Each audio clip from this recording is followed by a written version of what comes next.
Stille. 티베트 중앙정부의 공식 방송 티베트 TV 시청자 여러분 안녕하십니까?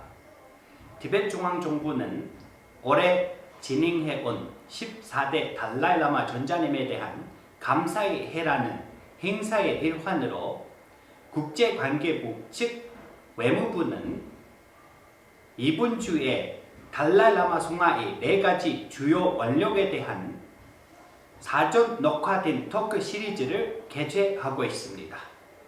송하의 4가지 원력은 인간 가치 증진, 종교적 조화 증진, 티베트 문화와 환경 보호, 고대 인도 지혜의 부흥입니다. 이 4가지 원력은 젊은 세대에게 희망을 심어줌으로써 보다 평화롭고 관대하며 이상적인 세상을 만들기 위한 달라이라마의 평생 신념과 노력을 반영합니다. 오늘의 연사로는 금강 스님을 모셨습니다. 금강 스님은 미화사 주지이자 조계종 교육 아사리 위원회 위원장입니다. 많은 관심과 시청 부탁드립니다.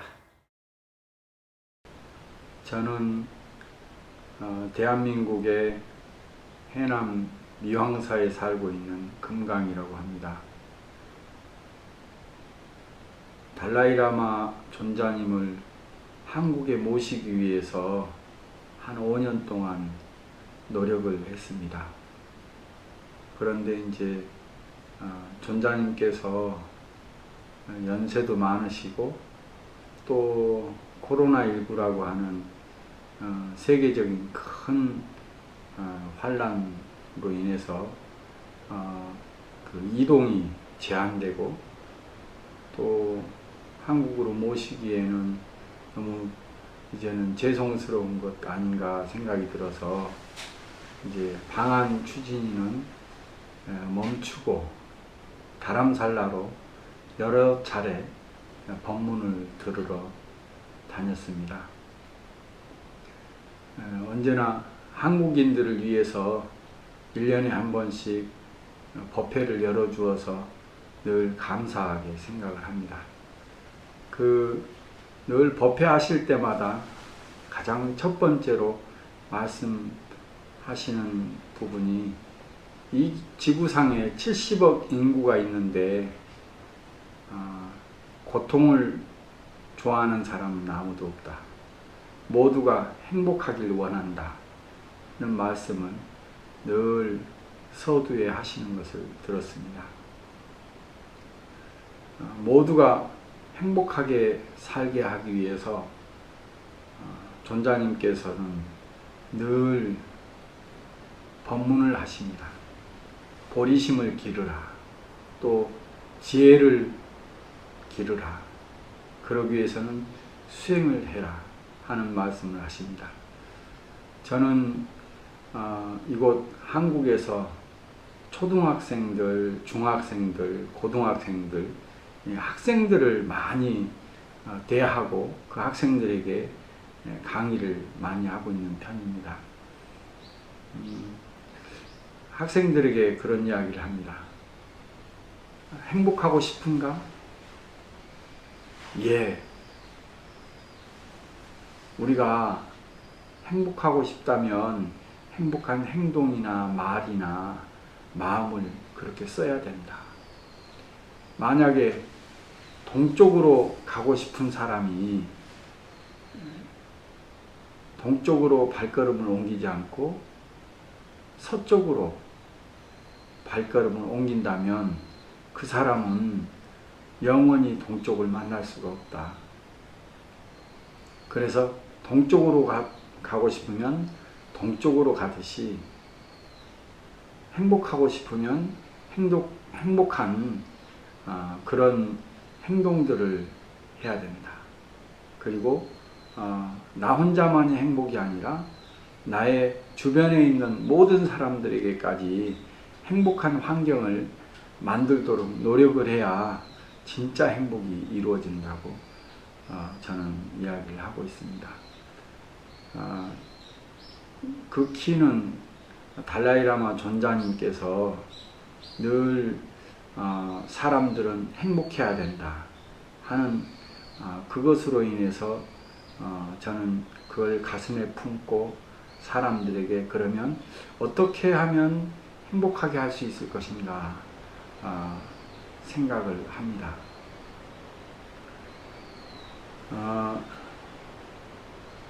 지금 인류 역사상 사실은 가장 행복한 조건을 가지고 있습니다.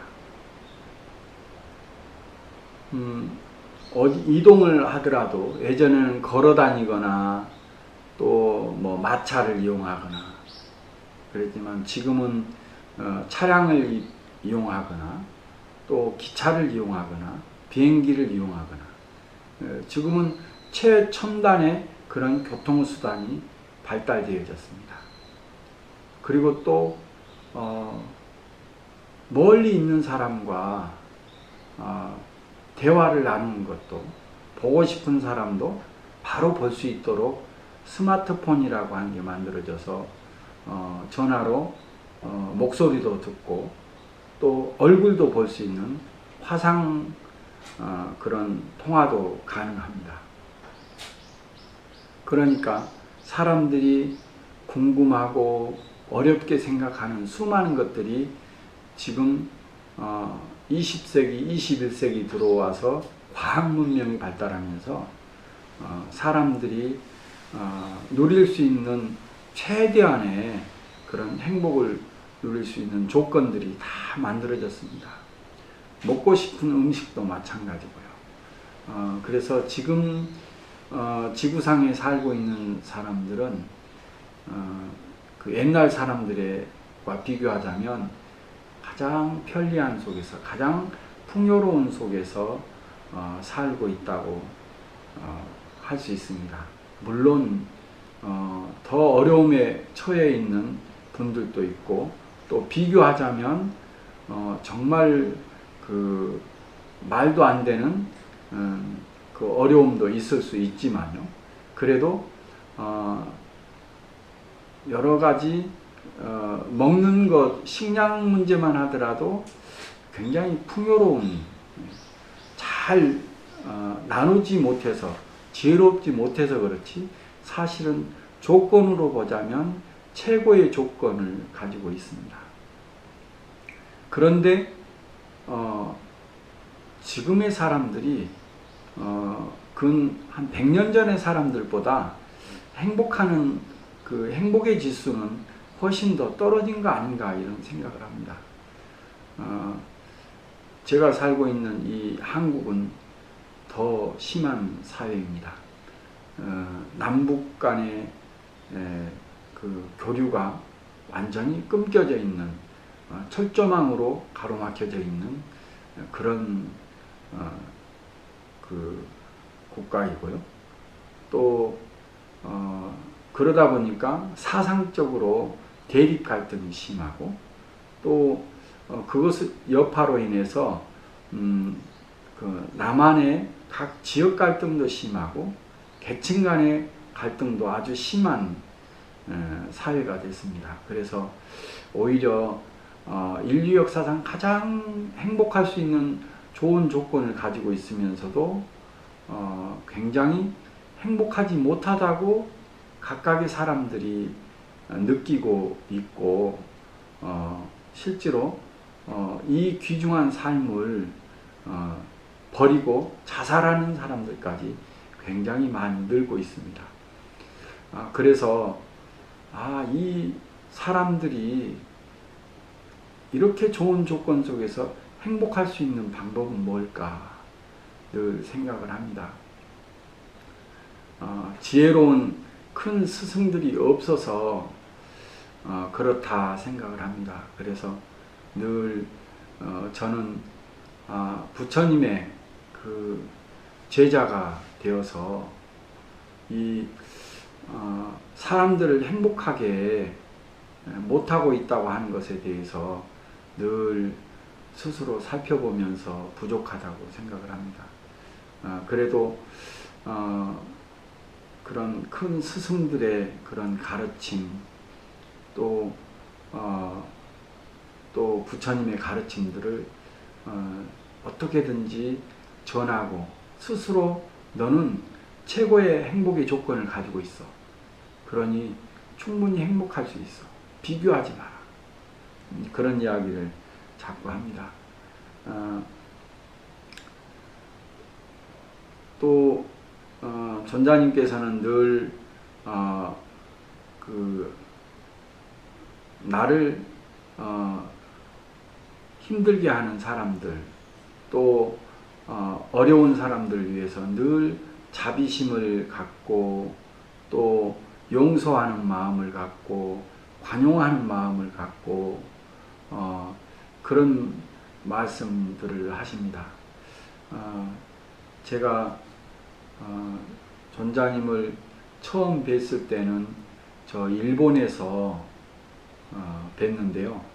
멀리서 뵀습니다. 가까이 뵙지도 못하고 멀리에서 강연을 하시기 위해서 점점 이 걸어 나오시는 모습을 대하면서 저절로 눈물이 흘렀습니다. 아마 그런 분들이 참 많다고 들었습니다. 모습만으로도 정말 사람들에게 그 자비심을 전해주는 분이구나, 이런 생각을 했거든요. 그래서 2600년 전에 석가모니 부처님의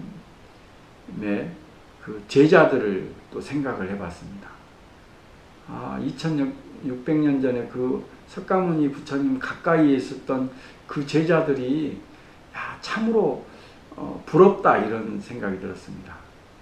그러면서 지금 이 달라이라마 존자님과 같은 이런 큰 어른을 늘 가까이 모시고 대해야 되겠다, 그런 마음들이 들었었고요. 그러면서 어떻게 하면 한국 사람들에게도 이런 모습만으로도 감동을 주고 자비심을 이렇게 내게 하는 그런 분, 그래서 한국에 모시고 싶다 하는 그런 이제 마음을 내서 여럿이 참 많이 노력을 했습니다. 그런데 이제 한국의 국제적 상황과 또 내부적 환경으로 인해서 모시지 못해서 늘 죄송스럽게 생각을 하고요. 그렇지만 전자님의 그 말씀을 책으로 많이 그런 그 번역이 되어져서 많은 사람들이 읽고 있고요. 또 그리고 이제 매 법문 때마다 이게 한국어로 동시 통역이 되어져서 실시간으로 법문을 듣는 사람들이 굉장히 많습니다. 그래서 천만 다행이다 생각합니다. 이렇게 첨단 과학의 시대가 사실은 이렇게 존자님을 가깝게 대할 수 있다고 하는 것이요. 그래서 조금만 여러 가지 것들을 활용한다면 사람들이 그 지혜로운 법문도 듣고 지혜로운 삶도 살 수 있고, 그러면 행복해지지 않을까 하는 생각을 다시 한번 합니다. 두 번째 주제는 달라이라마 존자님의 불교 승려로서의 원력을 말씀하셨는데요. 그러면서 세계 종교의 화합, 또 광범위한 공동체를 구성하는 것, 그것에 대해서 이제 아주 중요하게 존자님께서 늘 강조하시는데요. 저 또한 출가 수행자입니다. 한국적 전통의 이제 불교 수행자죠. 한국은 불교 역사가 한 1700년 가까이 됐습니다. 특히 신라 시대 때나 고려 시대 때에는 전 인구가 불교인이었습니다. 그러다가 이제 조선 시대 때 들어오면서 이제 유교 국가가 되어지면서, 그렇지만은 모든 민중들이 다 부처님을 믿고 따르고 또 공부하고 실천하고 그런 나라였습니다. 그러다가 이제 제국주의 침략 시대 때에 일본의 식민지 시절이 있었고요. 또 강대국들의 패권 다툼으로 인해서, 소련과 미국의 패권 다툼으로 인해서 그 영향으로 이 한국은 두 개로 갈라졌고, 남과 북으로 갈라졌고요. 그것에 첨예한 대립으로 전쟁까지 이루어졌던 나라입니다. 그러면서 정신적인 문화가 황폐화되어졌고, 그러면서 불교적 전통도 많이 상실됐습니다. 그러면서 이 피폐해진 경제 상황으로 인해서 정신적인 문화까지도 외면당한 때가 있었습니다. 그러면서 이제 한참 재건되어지고 있는 시대에 저는 태어났고요. 그러면서 이제 다행히 부처님 가르침을 만나서 한국 전통의 사찰에 출가해서 지금까지 살고 있습니다.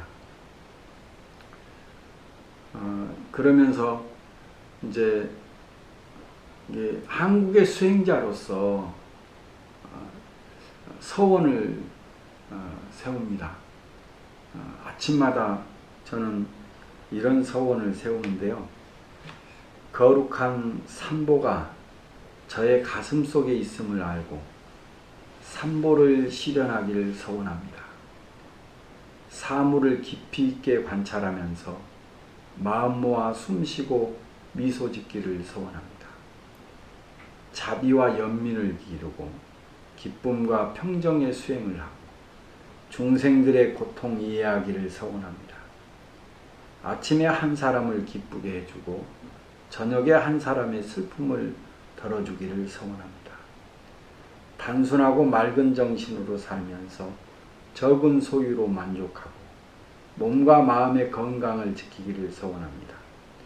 가볍고 자유롭기 위하여 근심과 걱정을 놓아버리기를 서원합니다. 부처님, 스승님, 친구들, 그리고 모든 중생들에게 너무나 많은 도움을 받고 있음에 감사합니다. 그들의 은혜에 보답하고자 전심전력으로 수행해서 지혜와 자비를 꽃피우고 중생들을 도와 그들로 하여금 온갖 괴로움에서 벗어나게 하기를 서원합니다. 이런 서원을 세웁니다. 늘 달라이라마 존자님께서도 아침에 늘 내가 이 세상에 살아있음이 감사하다. 그리고 누구에겐가 도움을 주겠다고 하는 그런 서원을 세운다고 들었습니다. 수행자들은 개인적 삶을 이미 떠난 삶이죠. 출가하자마자 제 이름을 버리니까요. 그리고 부처님의 그런 법호, 법명을 받게 되니까, 진리의 이름을 받게 돼서 이미 공적인 존재라고 늘 생각을 합니다. 그래서 개인의 욕망이나 욕심, 미래에 대한 그런 것도 다 내려놓고 오직 나와 함께한 이 수많은 사람들, 내게 어떤 이익을 줄 것인가 하는 그런 다짐을 늘 아침마다 합니다.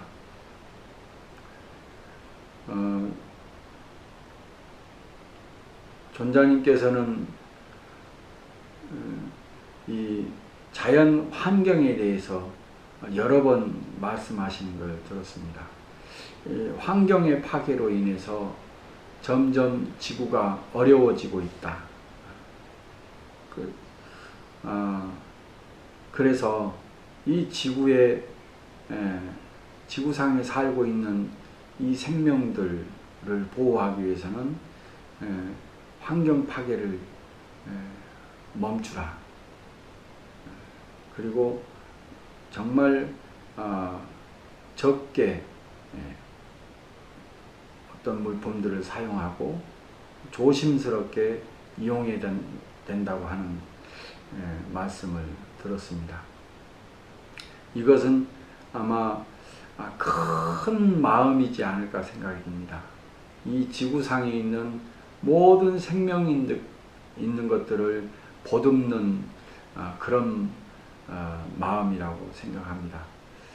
온 우주를 청정한 법신으로 늘 바라보시고 또 온 우주를 자비심으로 가득한 그런 세계로 바라보시기 때문이라고 생각을 합니다. 출가 수행자로서의 삶이라고 하는 것은 그렇듯 개인을 떠나서 온 중생을 함께 생각하고 많은 사람들이 행복해지기를 바라는 그 마음의 원력에서 수행도 하고 또 공부도 하고 또 어느 곳이든 원하는 곳이든 다 움직이시면서 법문하는 것처럼 저 또한 늘 그렇게 존자님을 비교의 대상으로 삼으면서 늘 게으르다고 저를 채찍하면서 그렇게 따라가려고 노력하고 있습니다. 다음 주제는 달라이라마 존자님이 티베트인으로서 달라이라마의 원력이라고 하는 주제인데요. 지난 여름에 다람살라에 있는 T12 학교를 다녀왔습니다. 같이 간 여러 사람들과 함께 갔는데요. 거기에서 학생들이 공부하고 있는 도서관도 보고요. 또 책상에 앉아도 보고 그러면서 학교의 여러 가지 사정을 들었습니다.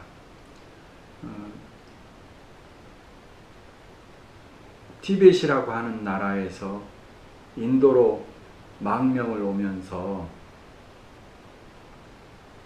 그 부모님들은 돌아가시고 아이들만 남는 그 학생들을 위해서 처음에 설립했다고 이야기를 들었습니다. 지금은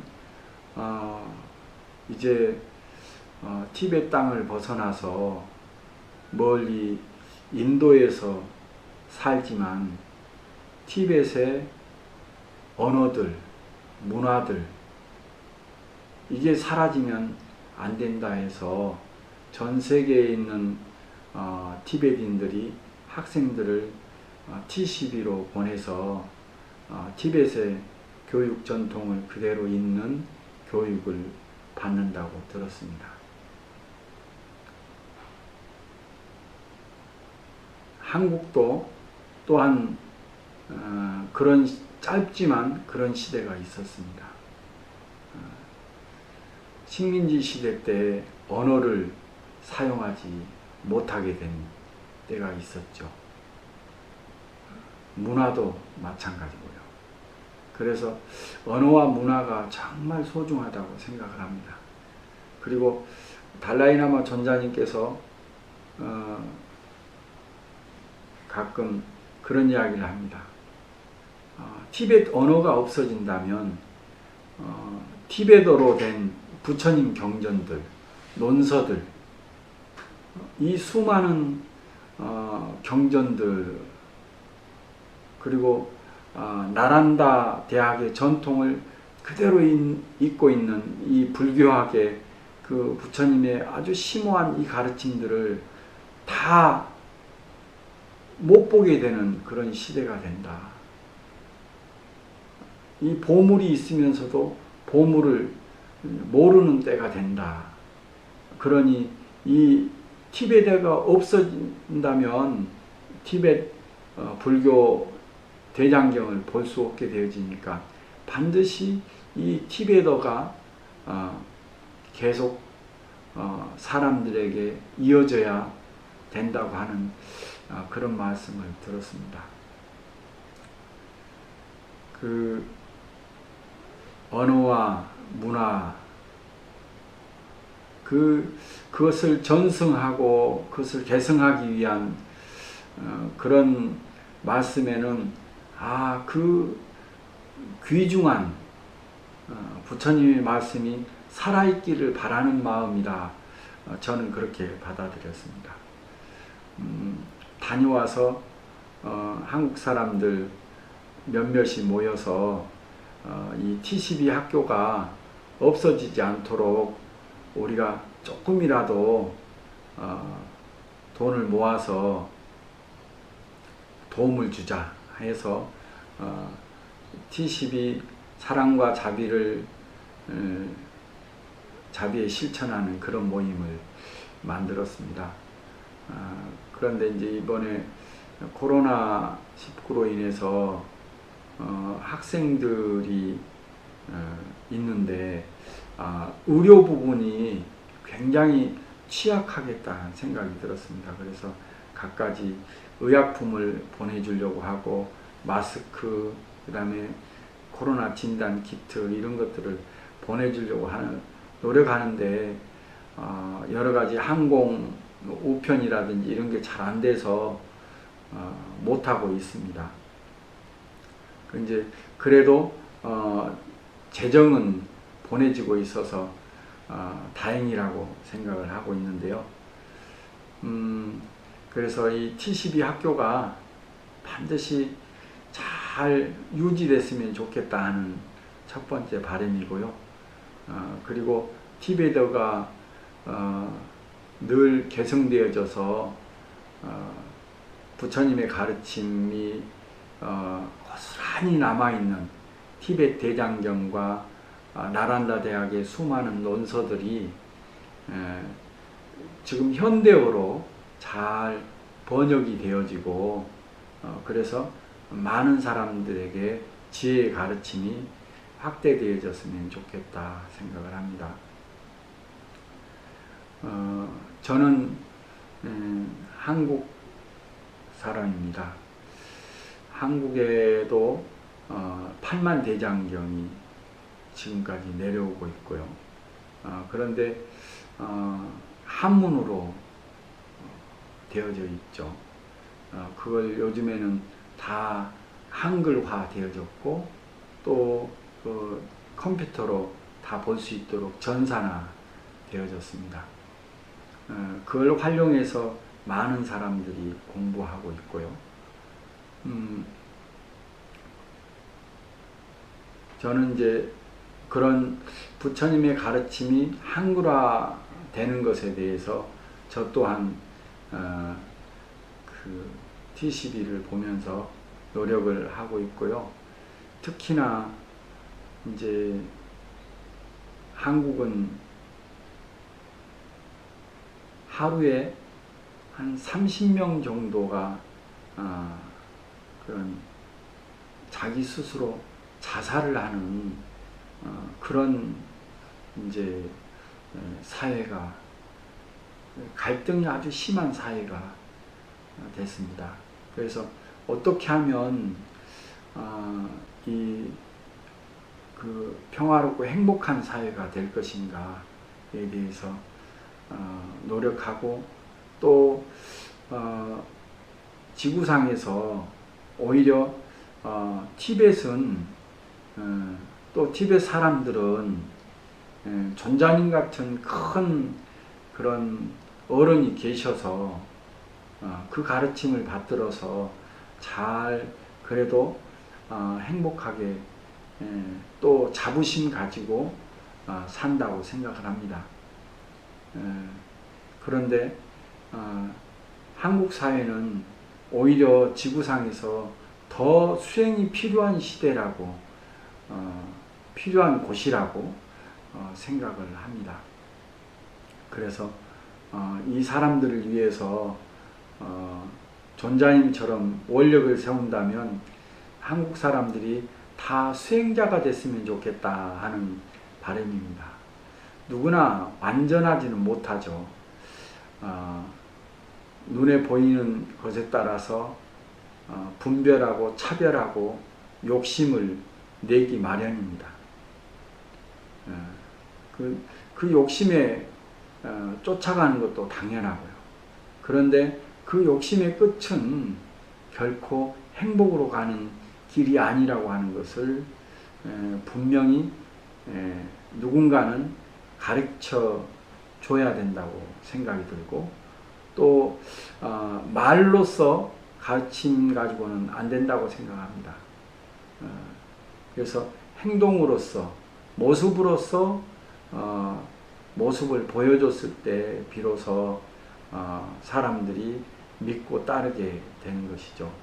그래서 한국에 살고 있는 저와 같은 수행자들이 늘 그런 모습을 보이도록 늘 이야기를 하고 있고, 또 제 제자들에게도 이야기를 하고 있고, 그리고 또 한국 사람들에게 욕망이나 또 성내는 마음이나 또 고집부리는 마음, 그 탐진치, 이거는 2600년 전에 석가모니 부처님이 아주 고구정정하게 하신 말씀이다. 근데 지금도 시대가 변화되었다 하더라도, 최첨단의 사회가 된다 하더라도 이것은 변함이 없는 것이다. 그것을 쫓아가면 바로 오히려 행복하기보다는 행복하지 않은 쪽으로, 자기를 불행한 쪽으로, 고통스러움으로, 어려움으로 끌고 가게 된다 하는 것을 늘 전하고, 늘 바로 보리심, 이미 나는 바로 지혜와 자비심이 가득한 존재다 하는 것을 잘 알려주고 싶습니다. 존자님께서 늘 언제나 건강하게 오래도록 이 지상에 머물러서 저희들을 깨우쳐 주셨으면 합니다. 말씀을 안 하셔도 존재만으로도 충분하게 세상 사람들을 든든하게 사람들은 생각할 것입니다. 존자님의 네 번째 원력이 인도 거주인으로서의 원력을 말씀하셨는데요. 존자님께서는 부처님이 태어나신, 또 깨달음의 걸음을 걸으신, 또 나란다 전통의 그런 옛 전통이 남아있는 수많은 논사들이 태어나셨던 인도 땅에 계셔서 또 천만다행이라 생각하고, 또 어머니 품처럼 포근하지 않을까 생각을 합니다. 인도는 부처님 나라고 우리 수행자들의 고향이라고 할 수 있는 곳입니다. 저는 한국 땅에 태어났습니다. 또 한국에 살고 있고요.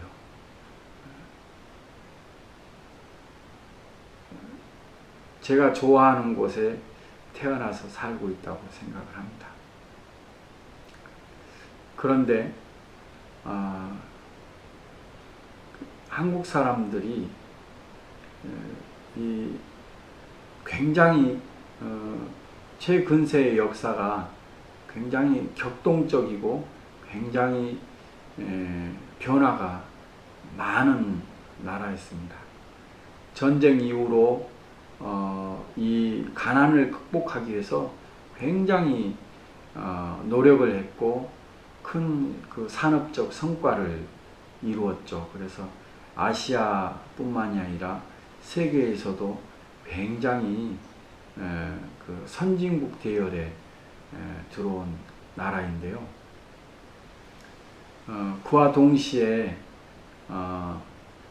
그 갈등은 굉장히 심한 그런 사회입니다. 그래서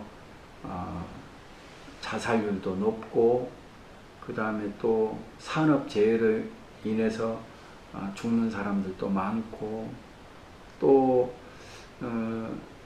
그 한 20년 전에 IMF 외환위기로 인해서 굉장히 많은 사람들이 행복하게 직장을 다니다가 그만두게 되는 그런 실직자들도 많아지게 되고요. 그러면서 그 정신적 갈등, 마음의 갈등이 굉장히 심했습니다. 저는 이런 것을 오히려 어려움을 오히려 수행하기 좋은 기회로 삼았으면 좋겠다 이런 생각을 했습니다. 그래서 20년 전부터 이제 이 어려움을 수행으로 극복했으면 좋겠다 하는 생각이 들었고요. 실직자들을 40명 모아놓고 제가 수행 프로그램을 진행한 적이 있는데요. 그걸 하면서 의사만 사람 살리는 게 아니라 나도 사람을 살릴 수 있겠다 이런 자신감이 들었습니다. 그래서 그리고 또 한국 사회가 정말 수행이 필요한 사회라고 생각이 들어서 여러 사람들에게 권했지만 불교 내에서 그런 움직임은 많지 않았습니다. 그러다 보니까 사람들은 명상과 수행이 필요한데 전통적인 우리 불교에서는 그런 역할을 못 해줬거든요.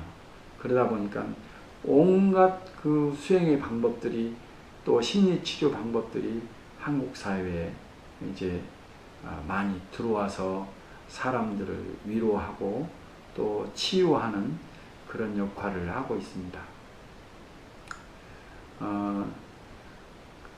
그러면서 그 인도에 계시는 존자님을 찾아서 늘 갑니다. 다람살라에 가면 정말 수천 명, 수만 명의 사람들이 존자님의 말씀 한마디 듣고 마음을 깨우치고 그걸 자기 마음을 치유하는 그런 이제 모습을 보면서요. 저 또한 일생 동안 이 일을 해야 되겠구나 생각이 들었습니다. 지금 80이 넘고 90 가까이 되신 노구에도 불구하고 매일같이 법문하고 또 그 영상으로서 전 세계 사람들에게 법을 전해주는 그 모습을 보면서 나도 또한 내가 살고 있는 이 지역 사람들에게 그런 역할을 끝까지 해야 되겠다 이런 생각을 갖습니다. 그래서 그 존자님이 한 곳에 계시면서 또 아니면은 저 남인도나 이제 라닥이나 이런 데까지 가시면서 다 살피시는 모습, 그리고 또 승가 전통을 세우셨잖아요. 그럼 티벳에서 계셨다면 티벳의 그런 전통들이 그대로 남아서 쉬울 건데, 인도라고 하는 곳에서 티벳의 그 스님들의 그 승원의 전통들을 세우고 거기에서 교육을 시키고, 또 그런 교육받는 스님들이 전 세계 곳곳에서 가르침을 전할 수 있도록 그렇게 지원하시고 지지하시는 그 모습이 혼자만의 또 그 가르침이 아니라 많은 사람들에게 기회를 주는 그 모습에서 저도 일반인들 뿐만이 아니라 함께 수행하는 수행자들의 교육도 함께 책임져야 되지 않을까, 이런 생각을 합니다. 훌륭한 스승들을 많이 만들어내야 되겠죠. 저 또한 훌륭한 스승이 되어야 되긴 하지만, 또 그 사회가 건강하다면 훌륭한 스승들이 많이 배출되리라고 보여집니다. 그래서 인도에 살고 계시는 존자님이 저는 많이 부럽습니다. 스승의 고향이기도 하고 또 많은 성자들의 고향이기도 하고요. 그렇지만 그 모습을 저에 늘 빗대어서 저는 늘 생각을 합니다. 그래서 달라이라마 존자님이나 틱나탄 스님을 늘 마음의 스승으로 삼고 저분들처럼 일생을 부지런하게 늘 살아야 되겠다, 그러면서 저의 게으름을 자꾸 채찍질하고 있습니다. 부디 건강하시고 또 많은 분들에게 법을 설해 주셨으면 좋겠습니다.